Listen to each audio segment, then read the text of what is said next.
bienvenue sur cette nouvelle vidéo. Nous allons aborder aujourd'hui la dernière partie du cours sur les sociétés coloniales au XIXe siècle. Bon, alors si ce thème ne vous dit rien du tout, c'est que vous avez raté un épisode. Alors, je vous renvoie dans la description de cette vidéo, puisque je vais remettre le lien de la première vidéo. Donc vraiment, si les sociétés coloniales, ça vous dit rien, si vous avez jamais vu l'illustration en fond là à droite, c'est qu'il vous manque un petit morceau. Donc vous coupez cette vidéo, vous allez dans la description, vous cliquez sur première partie, et vous allez voir la vidéo.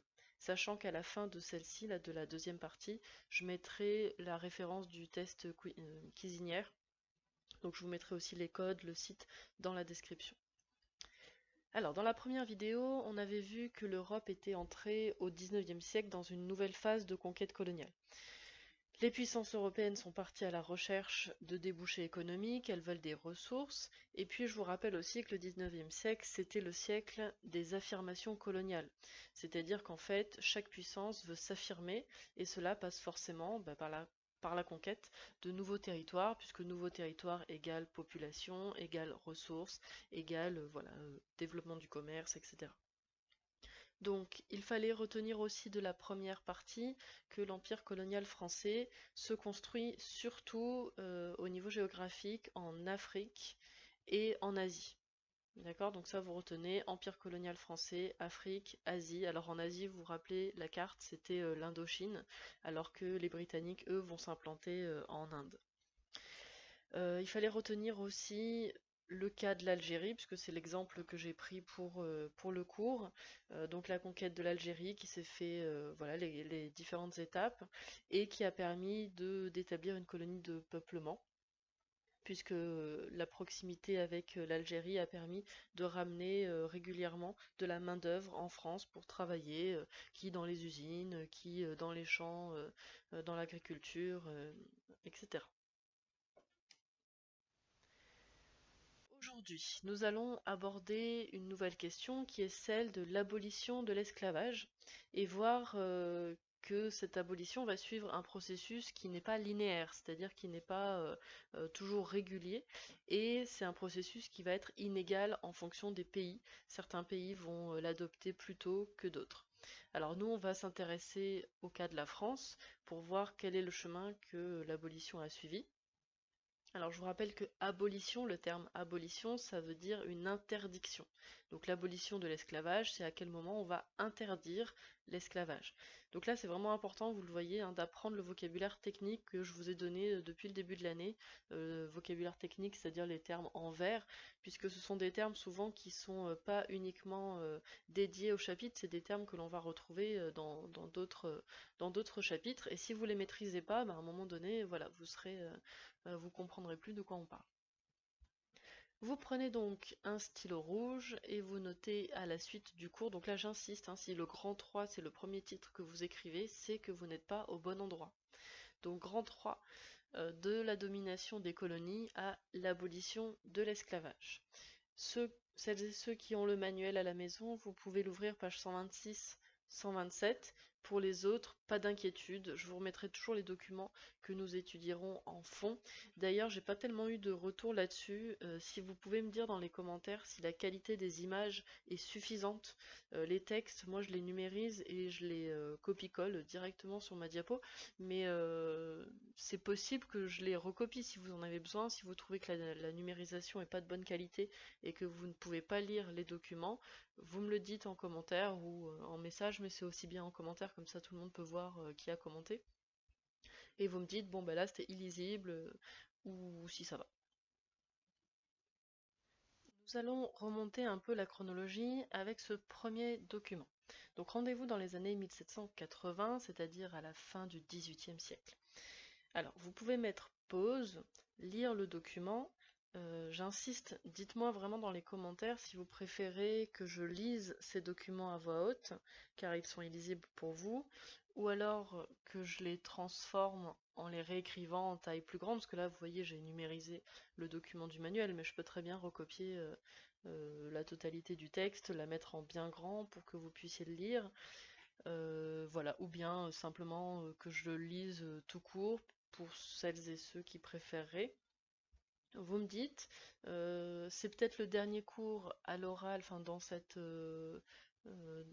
posture-là, ou pas, en fait. On ne sait pas tellement jusqu'à quand va durer le confinement, donc faisons comme si ça allait durer longtemps et enfin, dites-moi ce que je peux améliorer pour que ce soit plus agréable pour les prochaines fois. Donc, revenons à ce texte. Vous l'avez lu, j'espère. Si vous ne l'avez pas lu, bah, mettez pause, lisez-le. C'est important que vous preniez l'habitude, quand vous lisez un texte, de toujours regarder le paratexte. Donc là, vous avez identifié l'auteur, vous avez identifié la date, le titre, etc.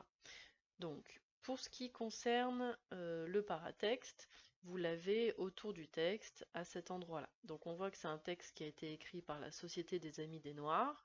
C'est une adresse à l'Assemblée nationale pour l'abolition de la traite des Noirs. Donc là, c'est pas vraiment le titre, mais ça vous indique de quoi il s'agit. Et ça date du 5 février 1790. Et vous allez voir que c'est important d'avoir la date en tête pour comprendre le sens de ce texte. Alors, pour l'auteur, Société des Amis des Noirs. Bon, j'espère que vous avez compris quand même un petit peu de quoi il s'agit. Vous vous doutez à partir du nom qu'il s'agit société, c'est-à-dire une association. Et cette association, elle a pour but de défendre l'intérêt des populations noires. Alors, on a compris avec le paratexte, là j'ai pas commencé à lire le texte, hein. On a compris avec le paratexte que c'était une adresse à l'Assemblée nationale. C'est-à-dire qu'en fait, l'Assemblée nationale, c'est l'endroit où on va réunir les députés, vous savez, les délégués du tiers-état, de la noblesse, du clergé. Et donc, devant cette assemblée, on a la Société des Amis des Noirs qui va lancer une adresse, qui va leur adresser un discours, une demande. Alors maintenant, on va savoir, enfin, on va s'intéresser à cette adresse, qu'est-ce qu'ils demandent? Et c'était la question qu'on vous posait, contre quelle pratique et au nom de quel principe la Société des Amis des Noirs lutte-t-elle? Donc, vous reprenez le texte. La Société des Amis des Noirs espère que vous accueillerez avec bienveillance sa réclamation en faveur de cette nombreuse portion du genre humain si cruellement opprimée depuis 2 siècles. Donc là, ils ne le disent pas clairement, mais le genre humain qui est cruellement opprimé depuis 2 siècles, rappelez-vous en début d'année le chapitre sur la traite négrière, clairement ils font référence à l'esclavage. Pour retrouver la liberté, à laquelle sans doute on doit sacrifier la vie même, vous n'avez pas hésité à suspendre le mouvement d'une immense société. Là, ils font référence, et c'est pour ça que la date vous aidait, 5 février 1790, là ils font référence clairement au mouvement révolutionnaire qui est en train de se développer à cette époque-là, puisqu'en 1790 on est l'année qui a suivi la Déclaration des droits de l'homme, l'année qui a suivi la prise de la Bastille, l'année qui a suivi le serment du jeu de paume, etc. etc. Donc ils disent que pour retrouver la liberté du peuple, du tiers-état, vous n'avez pas hésité à suspendre le cours de la société avec ce mouvement révolutionnaire. Donc, puisque vous avez réussi à faire ça, vous, Assemblée nationale, là, qui êtes constituée, qui avez fait le serment du jeu de paume, de ne pas vous séparer tant qu'une constitution ne serait pas rédigée, vous, est-ce que vous pourriez hésiter, lorsqu'il s'agit du sang de milliers d'hommes, à suspendre le commerce de quelques individus, par la crainte de compromettre leur fortune, donc leur richesse, leur destin? Ils sont pères de famille. Donc en gros, ils sont en train de dire, pour votre société, vous avez été capable de suspendre la vie de toute la France. Pour quelques hommes, quelques milliers d'hommes, est-ce que vous seriez capable de rien faire, simplement parce que vous avez peur que quelques individus, c'est-à-dire les bourgeois qui les possèdent, ne fassent pas fortune sur le dos des milliers d'hommes qui sont rendus en esclavage? Donc la pratique qu'ils qu'ils veulent abolir, c'est l'esclavage, la traite négrière aussi. Alors, rappelez-vous la différence entre esclavage, c'est le fait de rendre des êtres humains, enfin de les rendre esclaves, de les assujettir, de les rendre sujets de quelqu'un d'autre, et la traite négrière, c'est le fait de faire du commerce, d'acheter ou de vendre des populations. Alors, traite négrière, du coup, négrière, c'est la référence à la population noire, mais la traite, c'est le fait de faire du commerce. Je reviens à la question. Contre quelle pratique et au nom de quel principe la Société des Amis des Noirs lutte-t-elle? La pratique, c'est l'esclavage, et du coup la traite négrière, les deux en fait. Et le principe, au nom de quel principe? Ça va être, ils l'ont dit, la liberté, ici.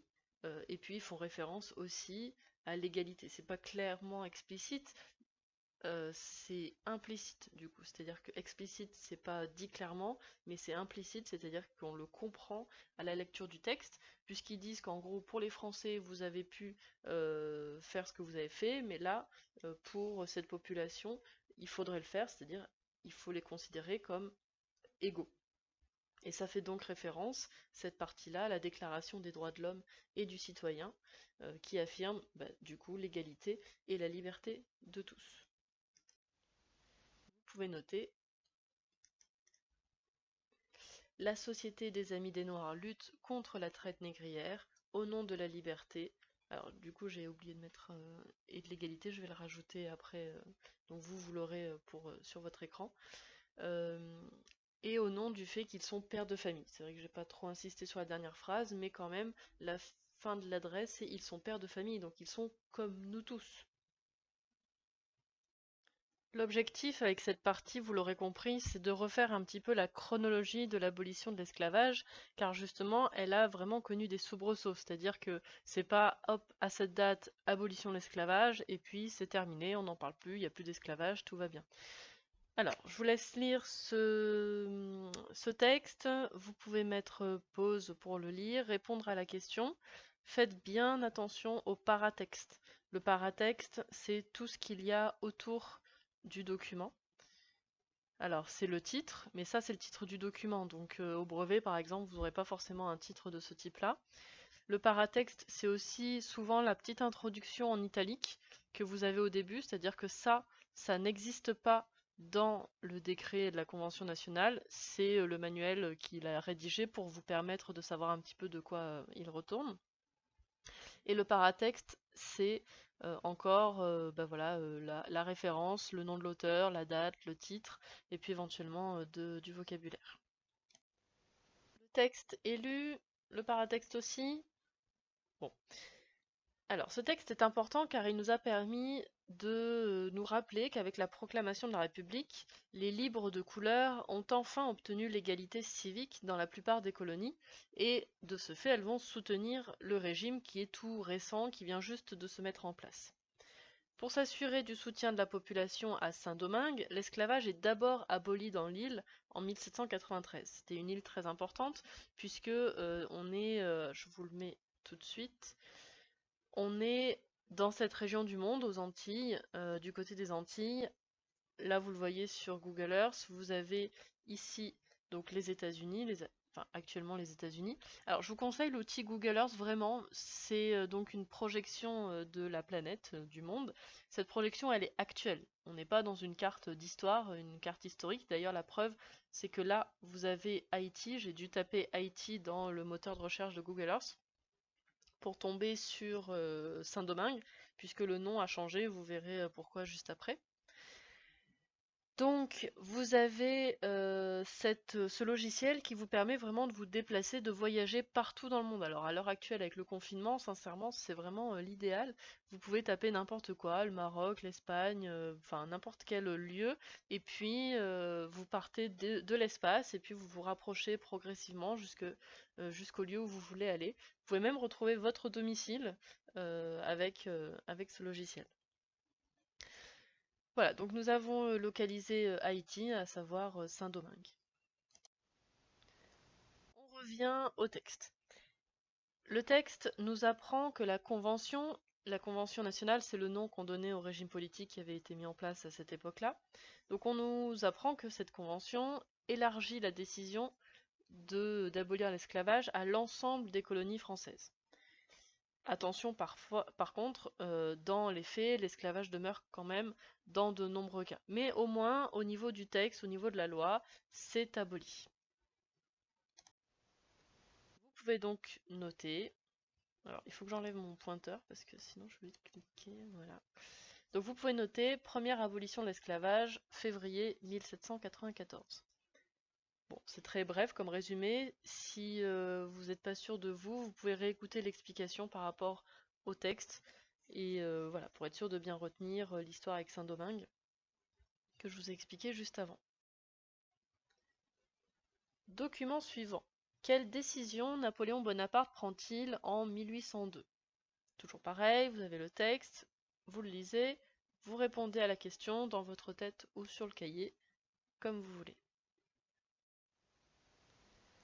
Je vous donne quelques éléments du contexte. On est en 1802, à ce moment-là on parle bien de Napoléon Bonaparte, puisqu'il est seulement entre guillemets premier consul. Vous l'aviez deviné, puisque sinon j'aurais dit Napoléon Ier.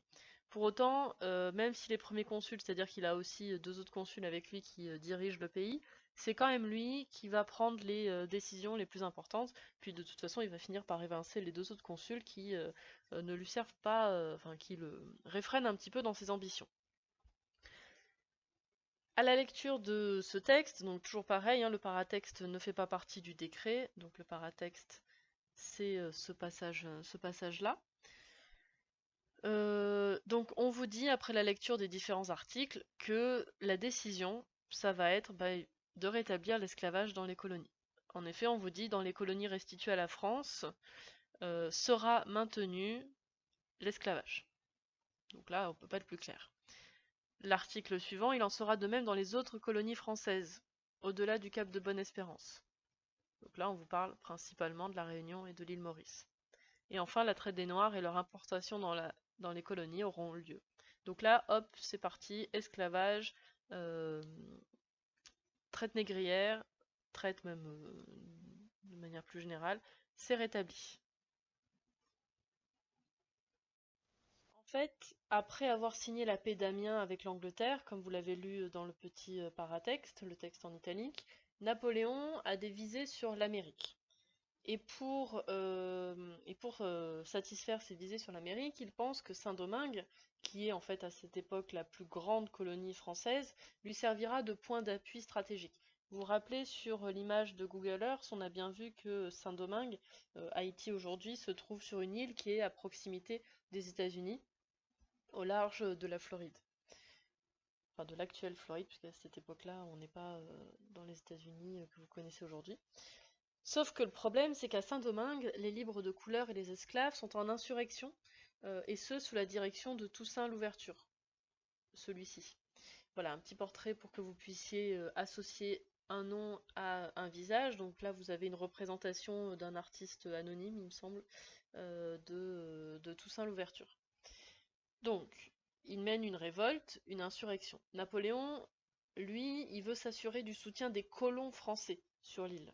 Donc pour ça, il va mener une sorte de contre-révolution coloniale, et il va décider le rétablissement de l'esclavage et de la traite dans les colonies pour que les colons aient des mesures concrètes afin de mettre fin à cette insurrection.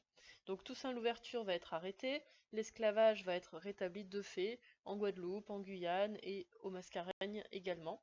C'est-à-dire qu'on va supprimer le salaire, on va supprimer la citoyenneté aux libres de couleur, et on va reprendre les ventes d'esclaves. Vous pouvez donc noter quelle est la décision que Napoléon Bonaparte va prendre en 1802. En 1802, il rétablit l'esclavage dans les colonies françaises suite à une révolte des libres de couleur et des esclaves à Saint-Domingue sous la direction de Toussaint Louverture. Le conflit débouche finalement sur l'indépendance de la première République noire, Haïti, en 1804. Alors effectivement, après le rétablissement de l'esclavage en 1802, les révoltes vont continuer. En fait, ça va mettre le feu aux poudres et ça va s'accentuer. Les troupes françaises vont être vaincues en novembre 1803 et Saint-Domingue va alors proclamer son indépendance le 1er janvier 1804. Donc, comme je l'ai écrit, elle va prendre le nom d'Haïti, qui était une ancienne appellation amérindienne. Donc, c'est vraiment le désir de revenir aux sources de l'île. C'est la première république noire de l'histoire, donc ça mérite quand même d'être retenu. Quand et par qui l'esclavage est-il définitivement aboli en France et au nom de quel principe? Pour répondre à cette question, je vous propose de regarder un tableau de François Billard qui s'intitule L'abolition de l'esclavage et qui date de cette période-là. 1849, et un texte qui est le décret d'abolition. Donc j'en dis pas plus, regardez bien ce texte, et le paratexte, comme toujours. Donc c'est bien en 1848, comme vous avez pu le lire à deux endroits différents, trois endroits différents même, vous aviez la réponse, oui, c'est très moche ce que j'ai fait, dans le titre du document, mais aussi dans le paratexte. C'est pas facile d'enregistrer, d'entourer avec une souris, donc merci de ne pas vous moquer. Voilà, donc vous aviez trois endroits pour identifier la date de l'abolition définitive de l'esclavage. Par rapport à la personne, au responsable, on va dire, de cette abolition, vous aviez aussi le paratexte qui vous donnait la réponse, Victor Schœlcher, avec une orthographe un petit peu compliquée, hein, donc n'hésitez pas à le réécrire plusieurs fois pour être sûr de vous. Donc là, vous aviez simplement la réponse dans le décret.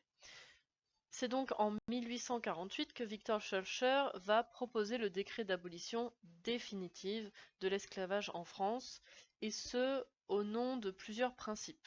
Alors là, par contre, il fallait lire le texte pour avoir les réponses.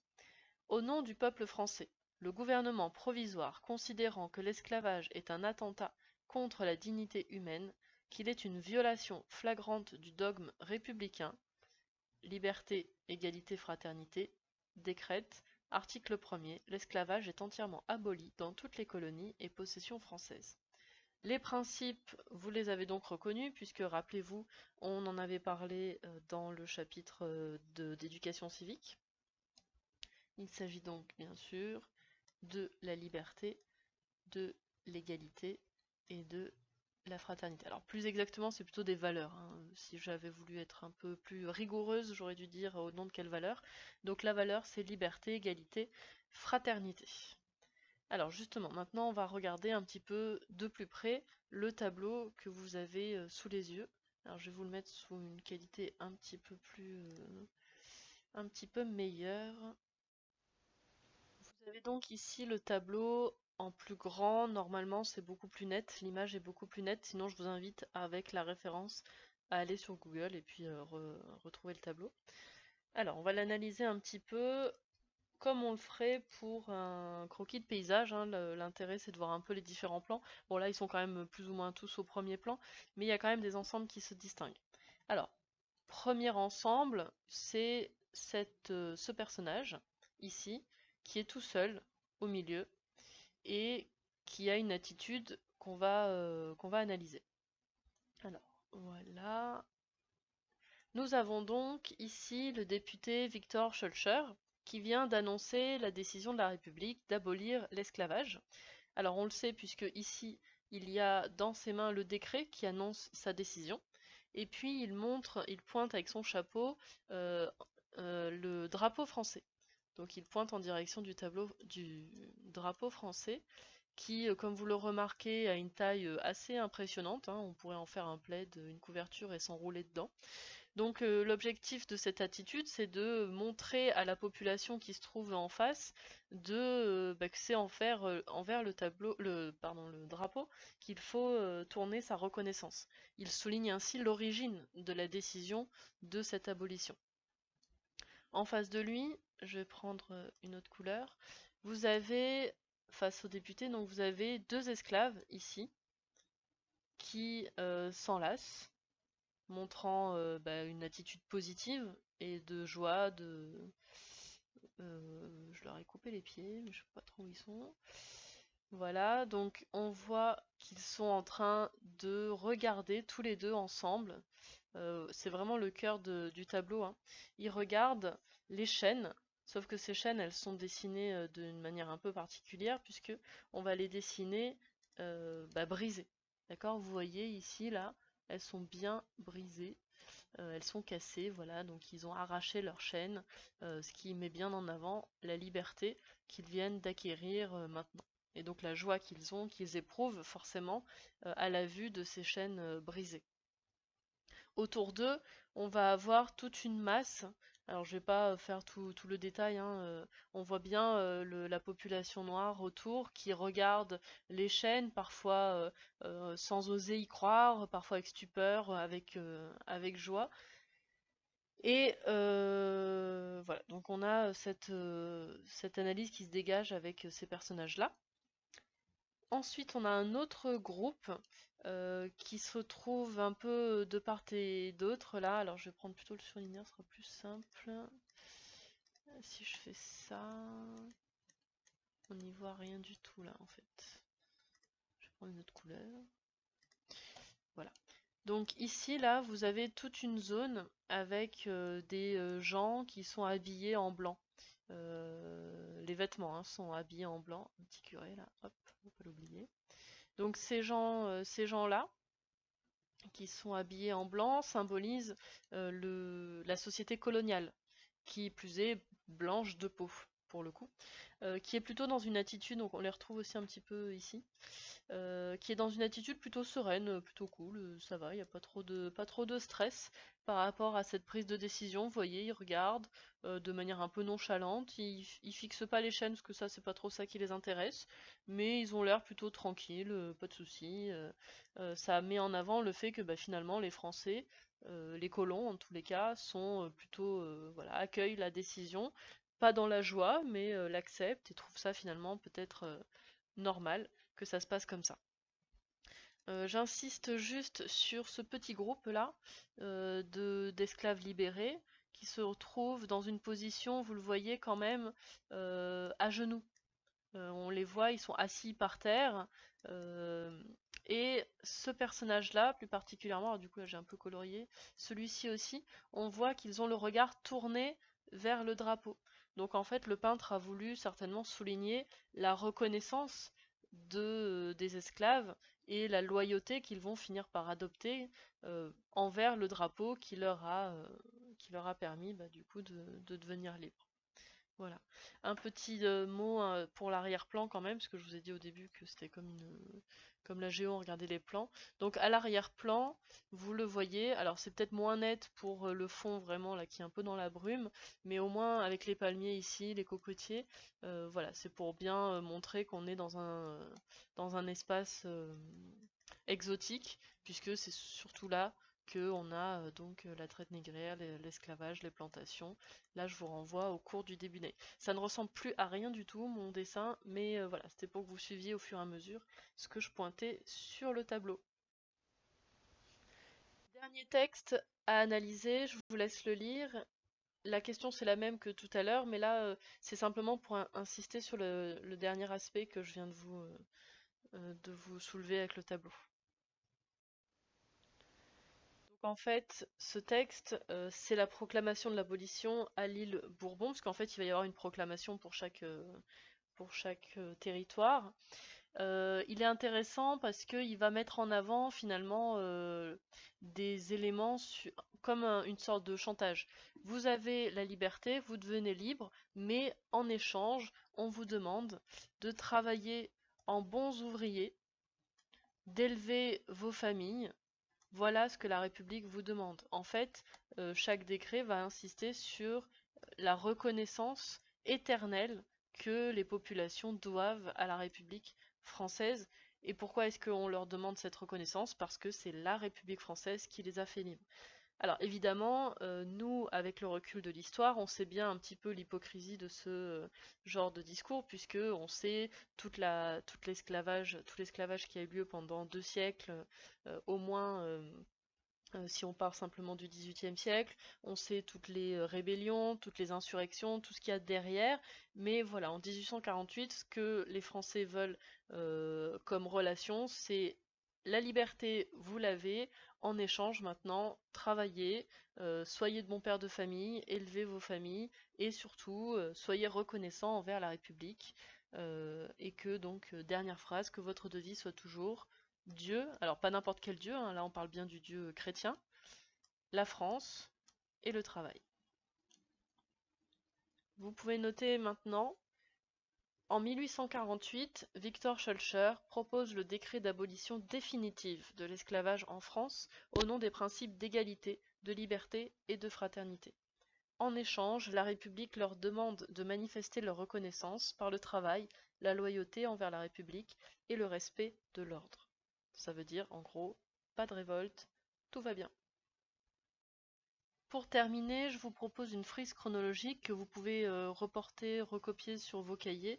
Voilà, pour retenir un petit peu différemment. Je vous ai donné pas mal d'informations, je vous ai donné quelques dates que vous avez recopiées dans votre cahier, mais peut-être sous forme de frise chronologique, ça peut vous aider à mieux retenir. Première date, 1794. En 1794, on a une première abolition par la Convention, c'est-à-dire sous la Première République. Cette première abolition intervenait un an après l'abolition dans l'île de Saint-Domingue, alors plus grande colonie à esclaves. Mais cette abolition est de courte durée puisqu'en 1802, Napoléon rétablit l'esclavage dans toutes les colonies françaises. Cela va déchaîner la révolte des esclaves et des libres de couleur à nouveau à Saint-Domingue qui parviennent à proclamer leur indépendance en 1804. Saint-Domingue prend alors le nom d'Haïti.